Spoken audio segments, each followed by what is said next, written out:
আসসালামু আলাইকুম। আজকে আমি আপনাদেরকে বাঁধাকপি দিয়ে কিভাবে মাংসের সাথে রান্না করা যায় সেই রেসিপিটি শেয়ার করব।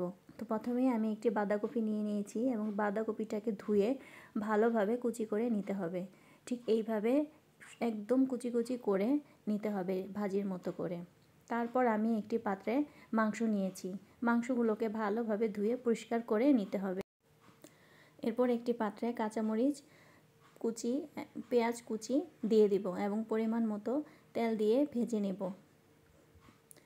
তারপর আমি এতে তেজপাতা অ্যাড করে দেব এবং পরিমাণ মতো লবণ দিয়ে দেব।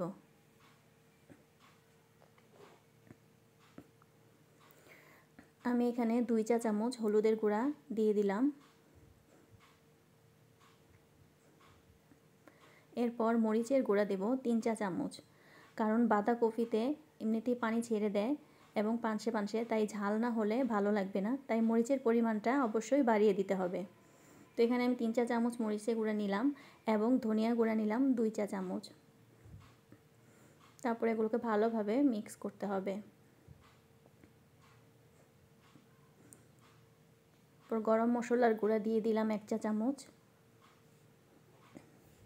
এবং সামান্য পরিমাণ পানি দিয়ে দেব মশলাটা কষানোর জন্য। তারপর আদা রসুন বাটাটা দিয়ে দেব।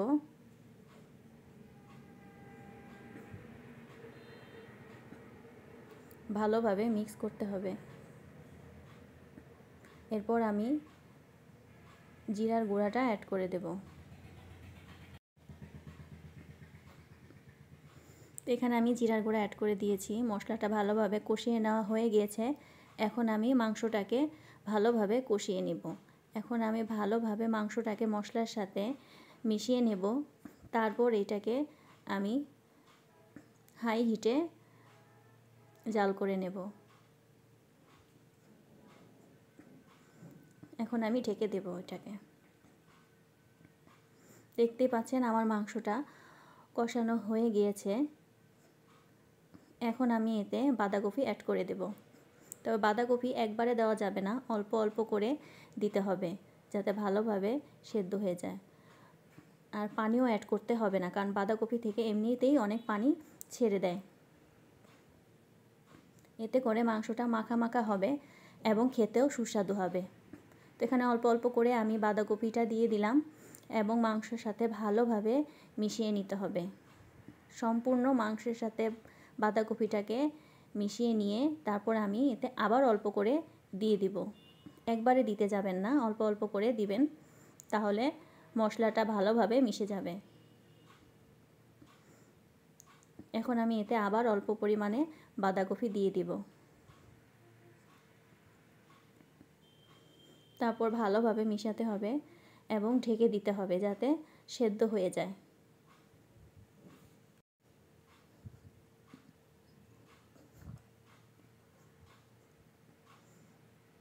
এখন এটাকে ঢেকে দেব।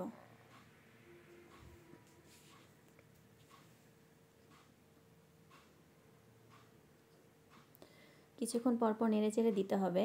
দেখতে পাচ্ছেন বাঁধাকপিটা গলে গিয়েছে, পানিও ছেড়ে দিয়েছে, এতে করে মাংসটাও সেদ্ধ হয়ে গিয়েছে। আমার বাঁধাকপিটা হয়ে গিয়েছে। দেখতে কত সুন্দর, খেতেও অনেক মজা। তো যারা শীতের মধ্যে এ পর্যন্ত বাঁধাকপি দিয়ে মাংস রান্না করেননি, অবশ্যই রান্না করে খাবেন এবং আমাকে কমেন্ট করে জানাবেন যে কেমন হয়েছে।